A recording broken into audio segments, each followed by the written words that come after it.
now, introducing the most interesting man in insurance. Hi, I'm Sean Beirne, and welcome to True and False. Some people call me the most interesting man in insurance. I'm not sure that that's true, but I do have an interesting question that's true or false. You don't need to replace your buildings to receive a replacement cost settlement.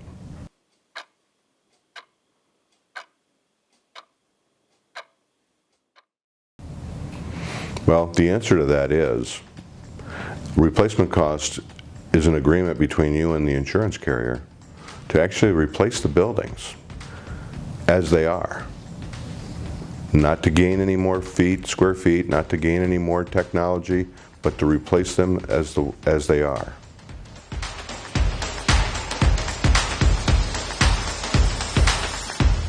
That is false.